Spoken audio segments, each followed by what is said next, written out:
¿Quién lo diría que hace 15 años, cuando empezamos a grabar nuestro primer podcast, estaríamos hoy en este lugar maravilloso, en el Cubo Negro, en Caracas, Venezuela?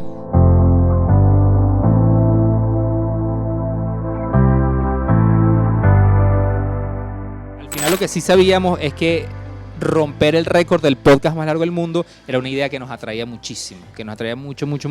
Y como teníamos ese dato de las 36 horas, dijimos, bueno, ¿y por qué no hacemos 40?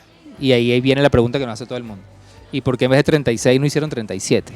O sea, porque esas 3 o 4 horas adicionales de masoquismo? Y la realidad es que nuevamente en esa investigación que hicimos nos dimos cuenta que este año se están celebrando 40 años del Internet como lo conocemos, de lo que es el protocolo TCP/IP, que es el Internet comercial. Entonces la idea fue, a nivel de concepto, darle como el contexto de que la influencia que ha tenido Internet en estos 40 años en la sociedad, que seguramente ha transformado todo.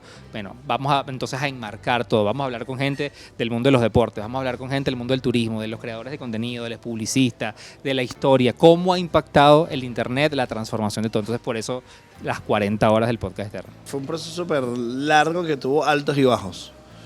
Nuestra primera idea era que lo queríamos hacer en la calle, lo queríamos hacer en la Plaza de los Palos Grandes. Por eso el primer anuncio que hacemos lo hacemos el 26 de diciembre en la Plaza de los Palos Grandes. Y empieza todo el equipo de producción a trabajar sobre eso. Entonces lo primero que hicimos fue armar el equipo de producción sobre el tamaño de evento que queríamos y juntarnos con un grupo de aliados proveedores para pensar el proyecto.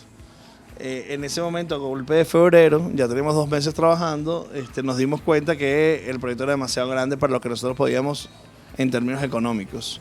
Eso nos dio como una especie de bajón. Nos dijimos, no sabemos si vamos a poderlo hacer, porque como lo queríamos hacer no era posible. Entonces a partir de ahí empezamos como a darle un poquito de aire a la idea, pensar, empezamos a orquestar cómo eran los contenidos que queríamos, qué tipo de contenidos queríamos, cuál era el tema central, cómo lo abordaríamos, y pasamos como un par de meses dándonos cuenta de la parte de contenidos. Y ahí dijimos, bueno, vamos a hacer una cosa, vamos a hacerlo en la oficina, porque si lo hacemos en la oficina, en el estudio nuestro, en el patio, vamos a poder controlar costos, técnica, evitar seguridad, evitar todo lo exterior. Y esa idea fue como que la viabilizó para ejecutarla y decidirnos, vamos a ponerle fecha. Pero no era lo que más nos encantaba. Y después que teníamos una fecha y que ya estaba más o menos estructurada de esa forma, empezamos a hablar con un grupo de aliados y salió la idea del Cubo Negro, que fue que nos dijo, chicos, vamos a hacerlo en el Cubo Negro. Y a nosotros nos encantó esa idea, porque era parecido a hacerlo en la Plaza de los Palos Grandes, no con la ambición de la Plaza de los Palos Grandes, pero sí era un espacio físico donde cualquier persona lo quería estar, porque nosotros queríamos que tuviéramos varias características. Grabar 40 horas de podcast, que se pudiera transmitir en streaming y que la gente pudiera verlo en vivo si así quisiera hacerlo. Entonces esas características se van a cumplir allí. Luego cubrir las 40 horas de contenido era un tema. Fíjate que la idea del podcast eterno no era hacerle entrevistas a nadie, sino era tener conversaciones acerca de un tema y que esa persona con la que estuviéramos hablando fuera como representante o haya vivido la experiencia de ese tema y pudiera aportarnos su punto de vista y nosotros también el nuestro. Entonces todo ese proceso fue muy largo. Fueron 39 invitados en total, porque nosotros tuvimos un solo bloque, que fue la primera hora, donde nosotros hablamos nosotros dos, para darle contexto a todo, y después de ahí en adelante fuimos teniendo 39 invitados. Hubo retos con los invitados porque, por ejemplo, nosotros en febrero, mira, queremos que estés en el podcast eterno. ¿Cuándo va a ser el podcast eterno? No, el 28 de julio. No, yo no sé qué voy a estar haciendo el 28 de julio. Yo quiero estar, pero no te puedo confirmar. Y hubo gente que 3 días antes nos canceló porque le salió un imprevisto, 2 personas. Entonces, menos mal teníamos un backup. Al igual nosotros teníamos un backup de 5 temas donde no necesitábamos invitados por si no llegaban los invitados. Pero eso fue una de las cosas que más nos impresionó, que los 39 invitados llegaron a la hora perfecto, sin ningún problema, para desarrollar los contenidos, lo cual nos hace sentir súper orgullosos. Una de las cosas que el equipo médico me había dicho unos días antes es que, de hecho una de las muchachas me había dicho, mira, para nosotros que trabajamos en el área de la salud, es muy normal hacer guardias. Y a veces nos han tocado hacer guardias de 48 horas. Y si hay momentos donde estás tan agotado que pasan segundos o puede pasar minutos donde literalmente el cerebro se desconecta. O sea, como no estás descansando, el cerebro se obliga y te pasa el switch. Y yo no sé si eso fue lo que me pasó a mí, pero yo sí sé que las últimas 4 horas tuve momentos, y te confieso que había momentos donde yo decía, no entiendo las palabras, el lenguaje que están hablando. Y de repente te hacía foco ¡pum! Y retomabas otra vez a escuchar y obviamente tratar de participar. Pero además en ese momento tenía a mí las 4 horas yo tuve la frecuencia cardíaca muy elevada, muy elevada. Y cada vez que yo hablaba, se disparaba mucho más alto. Entonces hubo un momento donde el equipo me decía, está ahí como escucha, trata de participar, pero participa lo menos posible. Y yo estaba en hecha lucha no, yo quiero seguir hablando, yo quiero entender, yo quiero participar, pero estaba con la lucha también con la parte física. Pero sí, para mí, yo las primeras 30 horas me sentía, de hecho cumplimos la hora 30 y dije, lo voy a hacer perfecto. Y de ahí en adelante fue como Michael nos lo dijo cuando hablamos con Michael Melamed nos decía, ustedes van a llegar a un momento, desde mi experiencia en los maratones, que se van a encontrar con una pared mental. Y entonces empieza la guerra entre lo físico y la mente. Y fue duro, pero fue muy duro las últimas 4. John sí estaba mucho más lúcido en las últimas 4 horas. Yo creo que mi hueco estuvo entre la hora 10 y la hora 25. Las últimas horas como que la gestioné un poco mejor. Lo que me afectaba a mí más eran las horas de Zoom, a excepción de algunas que fueron muy ricas, tal, pero el Zoom, porque cuando llegaba la persona, se sentaba, nos saludaba, tenerla ahí presencialmente era como más motivador.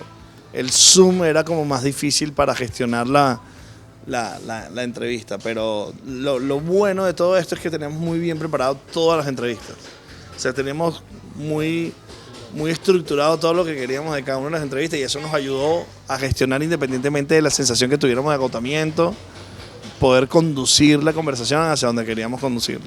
El día después, es decir, el sábado, yo le escribo a nuestra doctora para agradecerle por todo el apoyo y ella me manda una nota de voz que me dice, bueno, ahora es que yo te puedo decir lo siguiente.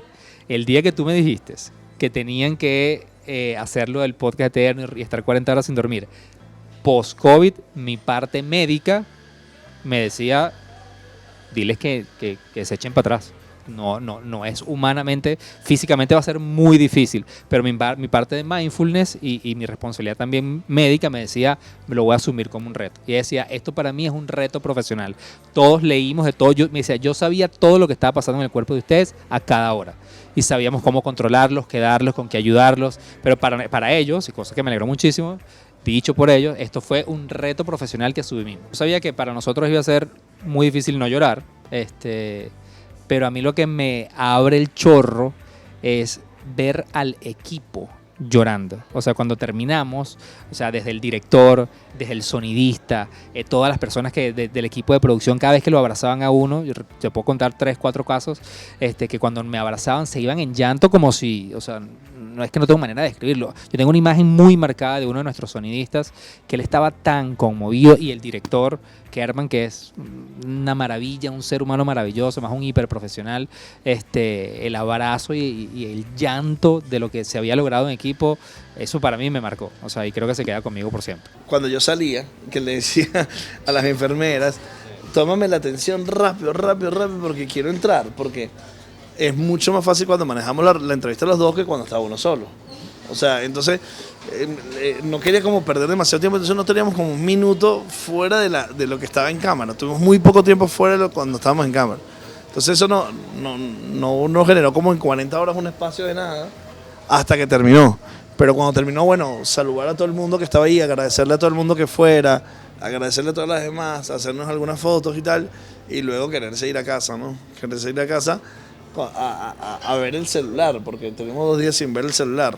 Entonces fue como súper raro. Llegué a la casa y como 1 hora y media después fue que me pude dormir y me dormí. A 10 horas después me desperté y ya era como que algo que ya estaba en el pasado, ¿no? Entonces ya no lo estaba viviendo. Que esa fue una gran transformación del hecho de querer vivir las 40 horas. Como yo tuve tanta presión psicológica las últimas 4 horas, cuando finalmente se logró, además yo de verdad disfruté demasiado los últimos minutos. O sea, creo que Callao nos logró transmitir una magia y un impulso y nos impactó en el alma. O sea, a mí eso es uno de los momentos que yo no voy a olvidar jamás en mi vida. Obviamente tenía un rush de adrenalina muy, muy, muy fuerte. Y de hecho nosotros nos quedamos, yo creo que después de que terminó o sea, el tiempo formal, nos habremos quedado 1 hora más, sí. 1 hora más en el cubo, y hubo un momento donde los médicos nos dijeron, vayan a descansar porque cuando la adrenalina baje, el cuerpo va a empezar a sentir cosas. Entonces, bueno, yo al llegar a mi casa, baño y dije, bueno, voy a dormir muchas horas y la mente no se me apagaba. O sea, porque estaba reflexionando tantas cosas, estaba tan impactado emocionalmente por todo lo que habíamos vivido en esa última media hora que yo recuerdo que yo esa noche no llegué a las 5 o 6 horas de dormir. Yo pude dormir bien, fue al día siguiente y a mí lo que me ha pasado, no sé a ti, es que yo a medida que pasan los días siento más sueño. O sea, siento mucho más sueño que yo creo que el cansancio se va como reflejando en los días. Entonces, estamos así, sí. El cuerpo se empieza a relajar y obviamente te permites tener sueño. Como anécdota, que nosotros nos fuimos una hora después. Esa hora después, el equipo de producción que tenía 40 horas trabajando empezó a recoger los equipos y tuvo 3 horas más organizando los equipos y trabajando. Entonces, qué injusto es que se diga que es un récord de Juan y John cuando realmente hay gente que dio el doble y el triple y lo siguió dando con tanto compromiso. Cuando yo ya estaba en mi casa acostado, todavía estaban recogiendo cosas, ¿no? Entonces, es un récord de mucha gente. No es un récord que tiene nombre, es un récord que marca Venezuela, definitivamente. 5, 4, 3, 2, 1.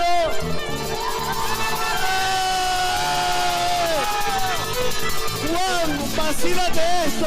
El podcast más largo de la historia es el podcast eterno.